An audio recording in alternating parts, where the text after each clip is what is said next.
lab session, and the lab, inshallah, will be next week. So the learning objective is method to describe the methods which are used for the diagnosis of common viral diseases. So lab diagnosis of viral infections. Before that, I want to say something here to you. Okay.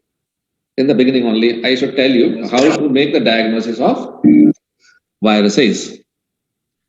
See, for the bacteria, we can do microscopic by gram stain and culture on culture media.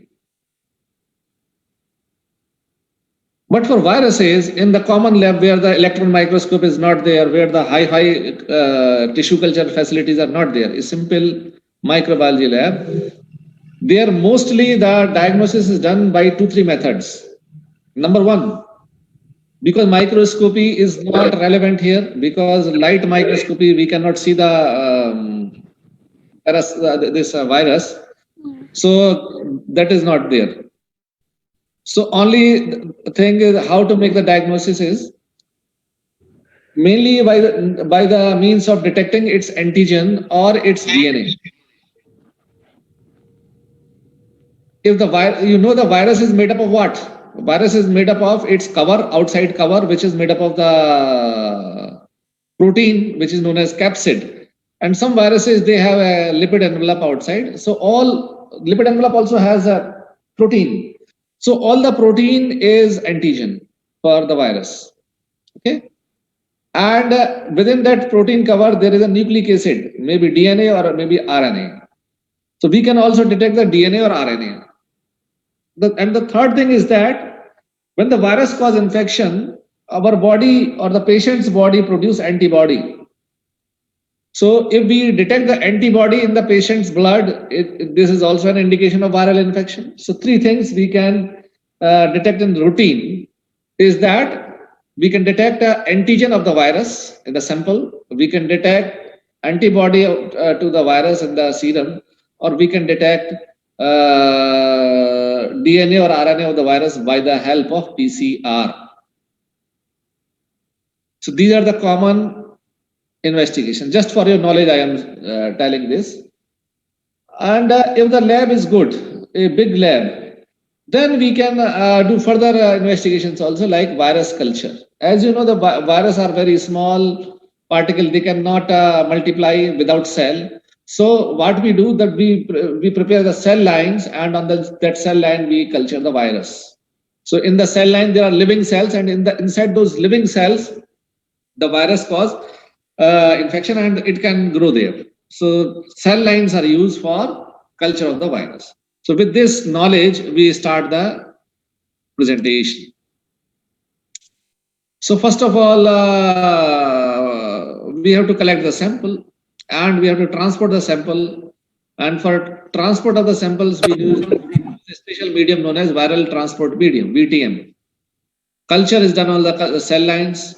And in the cell lines after culture, what we look for? We look for the cytopathic effect. And we can make the diagnosis by serology by detecting the antigen of the virus or antibody of the virus, as I just discussed with you. Or we can detect the DNA or RNA with the help of molecular diagnostic methods. So mostly the last 2 ones are very much used in the common laboratories, like in Chakra Hospital Laboratory. If you go, which virus tests are there? They are based on serology and maybe on the PCR based, these 2. Cell lines and cytopathic effect and other things, okay, viral transport medium for culture. The culture is in the advanced labs or the regional labs or reference lab, you can say. So specimens, this is a table given just for your knowledge. You can read that, okay, go through it. But it is very simple. Not to again and again revise it. Very simple. What sample to be collected? It depends on where the virus is causing infection. Example, if somebody asks, what is the sample for coronavirus? Sample is respiratory sample. It may be the nasal swab, it may be the throat swab, it may be the sputum sample, or by other any respiratory sample can be used for any respiratory virus, including influenza virus, para-influenza, respiratory syncytial virus, and COVID-19 virus infection. Samples are nasal swabs, nasopharyngeal swab, or other respiratory samples. If the virus is causing eye infection, the sample obviously is the eye swab. If the virus is causing gastrointestinal infection, the sample is the feces or fecal matter. Okay. And if the virus is causing systemic infection in the blood, the sample should be blood. So it depends that what sample to be collected. It depends what infection the virus is causing. Similarly, in the brain infections or like meningitis, CSF is the sample. And genital infections in females, the sample should be cervical swab or vaginal swab. And on skin infection by the viruses, the vesicular lesions are there. We take the fluid from the vesicular lesions, that is a sample from the vesicular lesion. The swab should must be special that they should not inactivate the virus. So the swabs typically made up of the synthetic tip like polyester or Dacron swab, they are preferred for the viral sample collection. There is a medium known as VTM. Just remember the name VTM. If you want to know more, you can read here. Okay. So viral transport medium is the medium which is used to transport the sample from a clinic to the regional laboratory so that the virus is not killed. So it is required for virus culture. So virus should be transported in the VTM medium if you want the virus to be cultured. But otherwise, for serology, for antigen detection, for antibody detection, no need of VTM. VTM is required when you are intending a culture for virus. So, what are the methods for culturing virus?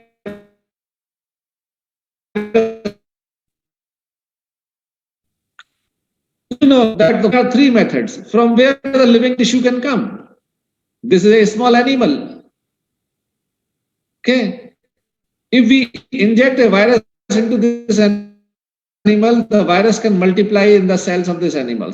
You can take an embryonated egg or fertilized egg.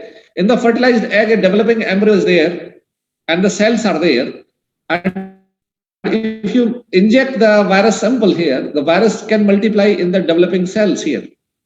Third way is that you can culture the cells in a bottle outside. See, this sample is modified Eagle's medium, okay, and below with this plastic plate, there is a very thin layer of the living cells, human cells, you can say, or from whichever cells are there, these are living here. So we are culturing the cells, and in those cells, if we can add a virus sample, the virus will multiply in those cells. And we see by the microscope any change in the morphology of those cells, then it would be indicative of viral infection. So the change in the morphology of the cell is known as cytopathology, okay? Or you can say, we will see later, okay? So in this, it is shown that a fertilized egg is there, and here the fertilized egg has many parts. This is a membrane part, chorioallantoic membrane, okay? Some viruses, they grow in this chorioallantoic membrane. Names are given here, herpes simplex, pox virus. Another, some viruses like influenza and mumps, they grow inside this amniotic sac, okay? This is the amniotic sac around the developing embryo. Some viruses, they grow in the yolk sac, the yellow portion, okay? Some, they grow in the amniotic cavity, some grow inside the developing fetus. So the names of the viruses and the site of the inoculation is given here. Now comes this is one way. So we just mentioned this and we elaborated over the fertilized eggs, that there are different areas of the fertilized egg where different viruses can be injected depending on their site of multiplication. But to emphasize here, not all viruses can grow here also. Not all viruses can grow in the small animals. So it depends. we know by theory that which viruses can grow in there, and if we suspect that virus is causing infection, we choose accordingly whether we have to inoculate into the egg or into the mice or into a particular cell line.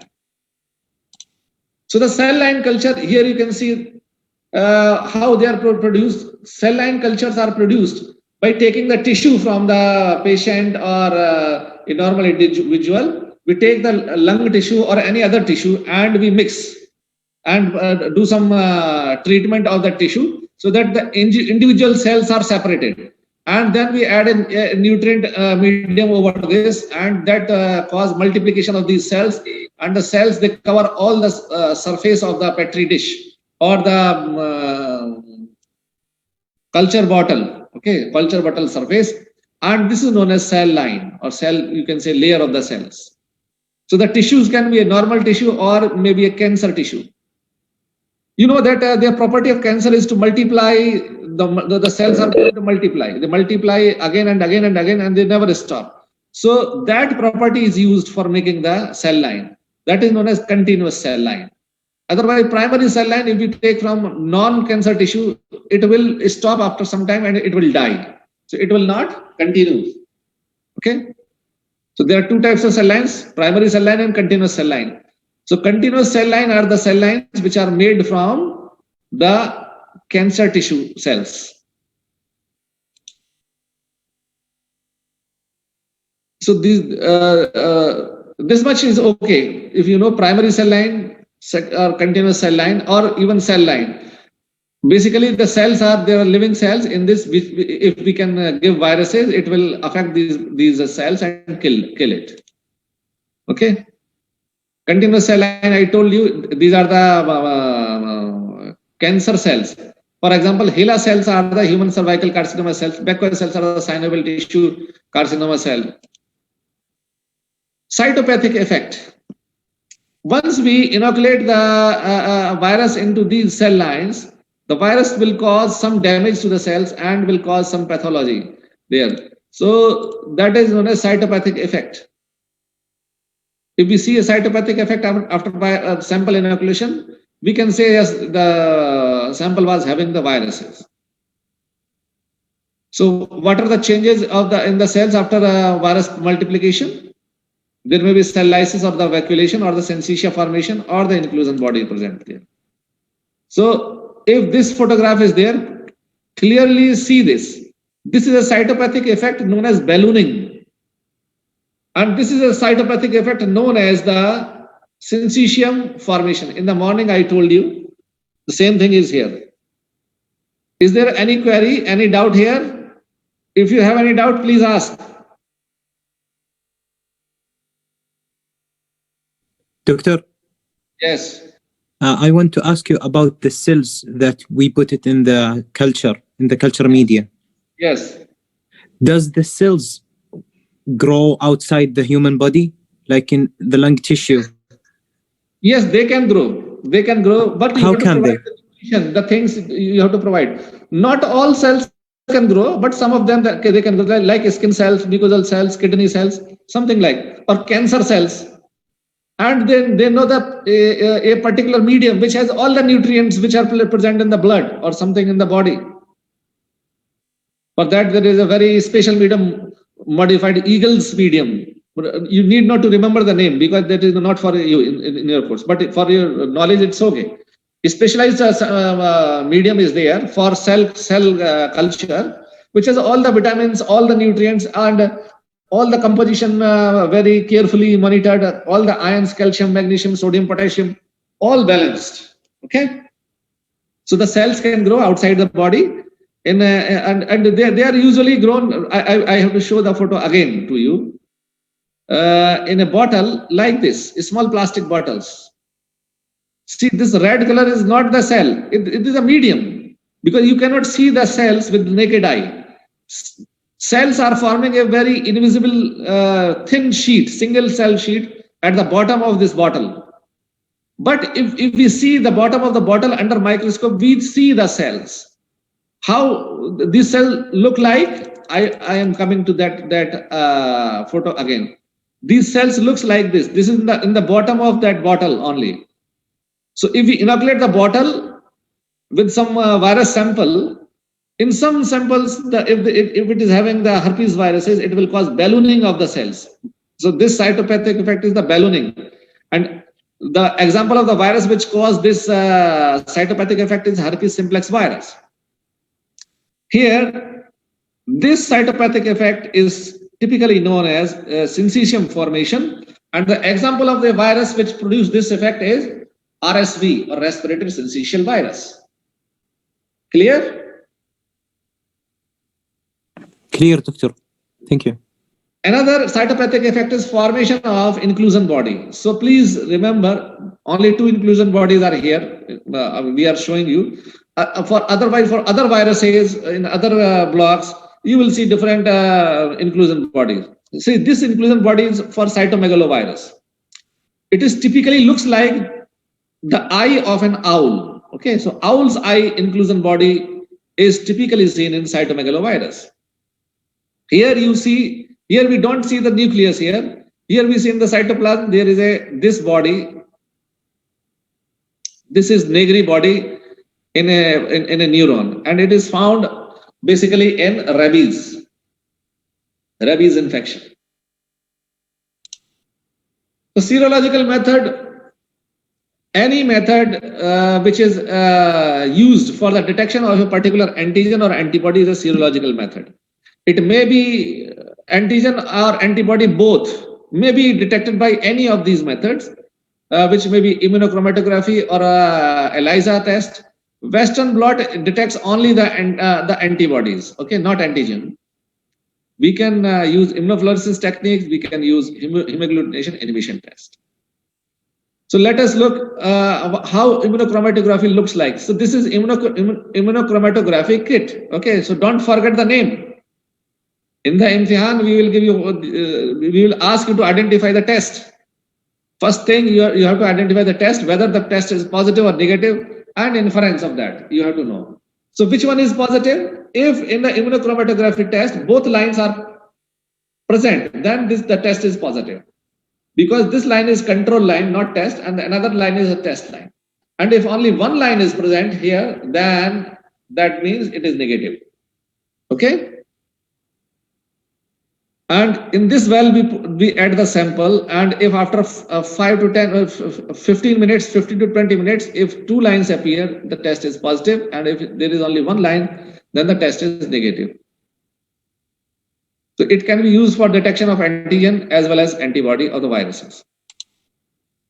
This is ELISA test, this is ELISA plate, and it has 96 wells, and see, so many tests are performed here. So if a well remains colorless after the test, that means it is negative. And if it becomes colorful after the test, it means it is positive. So here this is positive, this is negative. So many wells are positive here, and many of them are negative. So you should know that. And there are complex techniques of this in this ELISA. There are complex mechanisms. There are many types of the ELISA plates. Sandwich ELISA is there, direct ELISA there. There are so many variations of this are there, but the end result is same. If the well is colorful, it means that is positive test. If the well is colorless, that means it is negative test. Now comes the Western blot test. In Western blot test, we detect the antibodies. See, this is the negative control and this is the positive control. Western blot, it is made up of a paper strip, and in this paper strip, all the antigens of a virus, they are smeared. So this is for HIV, see GP160, GP120, so this is for HIV virus. So different antigens are represented by the different bands. And when we dip this strip, normal strip is colorless like this. After becoming positive, the bands appear. So if we perform the Western blot test on a strip with the patient sample, and after the test, if the bands appear, that means that antibody to that antigen is present in the patient's blood, and that confirms the diagnosis. But for a positive Western blot test, there should be at least 3 bands positive How many bands? Remember, there are so many bands are there, 1, 2, 3, 4, 5. There must be 3 bands positive at least for to say that this is positive. See, this is negative. This is faintly 2 bands are there. So this is doubtful. Here again 1 and 2, you can say light band here. So this is also doubtful. Here this is positive because more than 3 bands are there. So what to be done in a doubtful, then you ask the patient to come again after 1 week and again repeat the test. To say, because maybe the patient's body is developing the response and not all antibodies are formed by that time. If less than 3 bands are there, ask him to come again and get the repeat test. And if more than 3 bands are there, that means the patient is suffering from that viral infection. Here in this case, the patient is suffering from HIV infection or AIDS, you can say. Immunofluorescence test. Immunofluorescence test, the antibodies are attached with a fluorescent dye. So if these antibodies attached on a sample to the viruses, those areas where the viruses are present, they become illuminated upon fluorescence microscopy. For example, like this. This is the immunofluorescence test for respiratory syncytial virus. So all the fluorescent dye we applied to the sample, but the antibodies present in the dye or the reagent, they will attach only to the viruses in the. After that test, we washed the slide, so the only those antibodies which are attached to the virus, they are remaining. All other antibodies are washed. And these antibodies are attached with a fluorescent dye like this, fluorophore, you can say. And if we do the fluorescence microscopy, only those cells which are infected, they show the illumination, different color. So this is immunofluorescence, positive. Another method is hemagglutination inhibition test. So what we do, some viruses have a property that if you mix them with the red blood cells, they bind to the red blood cells and make a clump and clotting. That is known as hemagglutination. So some viruses, they have hemagglutination activity. Okay. But if the patient's body has developed the antibodies to the virus, if we treat the virus with the antibody, the antibodies will cover the virus all over, and these viruses will not be able to agglutinate the red blood cells. So if after mixing the virus sample with the patient sample,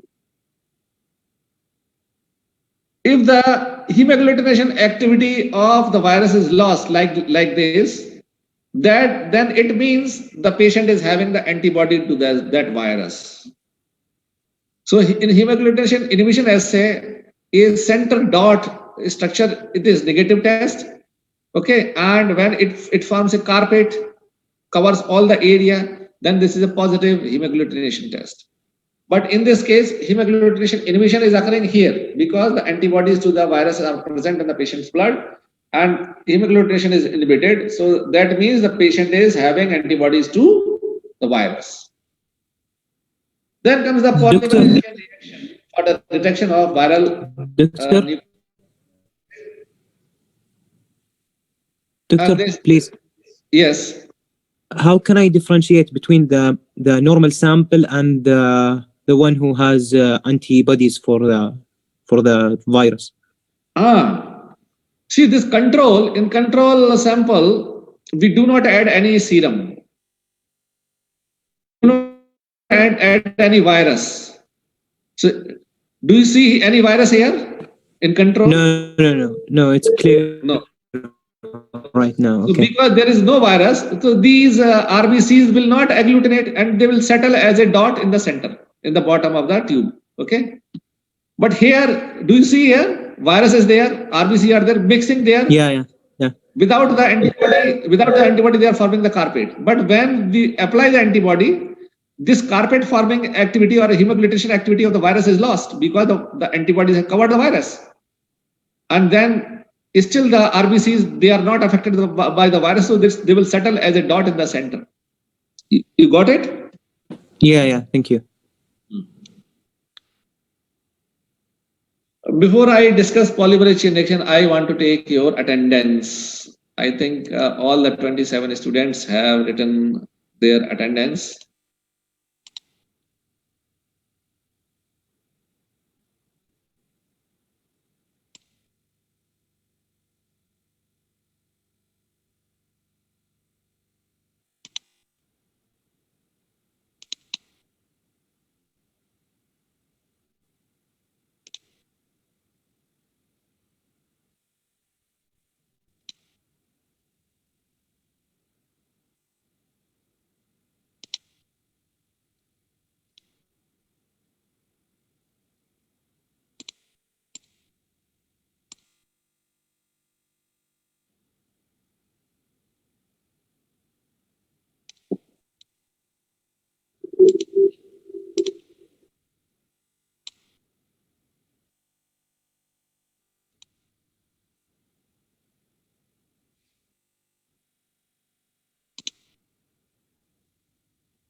What students are absent? I am taking the absent student's name. If they are present, please speak. Abdullah Mastoor, absent. Mutab Khidran, absent. Saud Ali S. Alabada, absent. Abdullah Hassan Al-Guwidi, absent. Khalid Walid, absent. Abdul Malik Hamad Dayal, absent. Muhammad Hassan Al-Shamri, absent. Ibrahim Yusuf, absent. Salman Nasir, absent. Marran Qaid, absent. Rakan Badar, absent. Khalid bin Magad, absent. Naif Oit, absent. And Khalid Abdullah Nogi Al-Mutari, absent. I will not take attendance again now. Okay, I have taken because this is a half an hour session only. Doctor, Yes. Khalid is present. Who is Khalid? Khalid Naji. Which number? Khalid Walid. The last one is the last absent one, Doctor. The last. Khalid Abdullah Nogi. Yes. Naji. You didn't type your ID in the chat. I'm sorry, Doctor.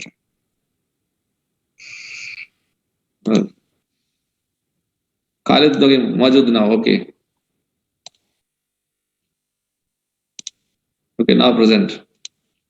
That is why I take again the names. Okay. So please, anybody else who is marked absent? Present, please speak. That is why I take your names again. Once again, I am going to take. Excuse me, doctor. Yes. Mutib, Of the virus, known DNA with us, but that is known as primer. And if we add this primer to the sample DNA, it makes thousands and millions of copies by a complex process that is known as PCR.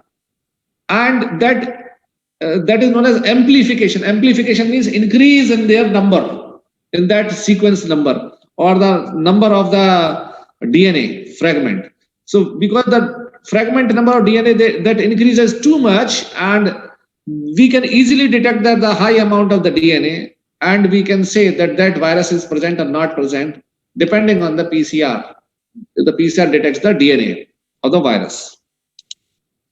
So now the practice slide. Tell me what is this? Okay, because this is for the next day. Next week we will discuss again based upon this. Any doubt, any query you can ask. There are 7 minutes in the Zoom. If you have no question, I will stop the session. I give again Doctor? 2 minutes. Yes, yeah. Can you explain PCR again? PCR, yes. There are two fragments known as, I will explain it on the whiteboard because it is a complex process. It itself, it will take half an hour to explain clearly. Just there are specific primers or the small DNA fragments we take, okay? And those DNA fragments, they bind to the virus DNA. You got it? So we want to know that a given sample is having the virus DNA or not. And these primers or the DNA fragment, they are complementary only to the virus DNA. If the virus DNA is present, they will bind, and if it is not present, they will not bind. So here the primer is bound. See, 1, 2, 3. This one is the primer. This is 2 primer. There are 2 primers. One is known as forward primer, another is the reverse primer. And both of the primers, they stretch over a piece of the DNA of the virus. And that DNA of the virus should have a very specific sequence. Only against that we use the primer. And then after we run the PCR will run again and again, and with the primers attaching to the new fragments creating. So by this PCR process, new DNA fragments are getting created, which cover to that specific segment of the virus DNA, which is covered by the primer. And the millions of the DNA copies are created, which can be detected by the machine or by doing electrophoresis of the sample. And we can detect that the virus DNA is present in the sample or not. So, Doctor, the primers, did the scientists, did they synthesized or extracted out the body? These are synthesized. We first of all, we take the DNA sequence of a virus, number 1. And then we find out the segment of the DNA which is specific, unique for the virus only, which is not present in any other virus, not in bacteria, not in human being. It should not be matching with any other sequence, because you know the DNA sequence, it may cross-react with some people, like human DNA and chimpanzee DNA and animal DNA. Some portion of the DNA is matching always. So for doing PCR, we need a DNA sequence from the genome of the virus, which is found only in that virus, not in any other virus. And for that fragment, for both ends, we create the primer. Primer is short DNA, which is synthesized in the lab. Okay? Okay, that's clear. Thank you. Any other question?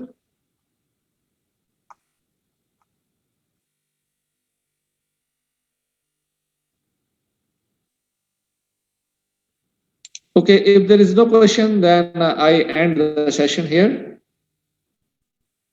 Next week, inshallah, in the lab, we will again discuss these points. We will again refresh the knowledge. That's it.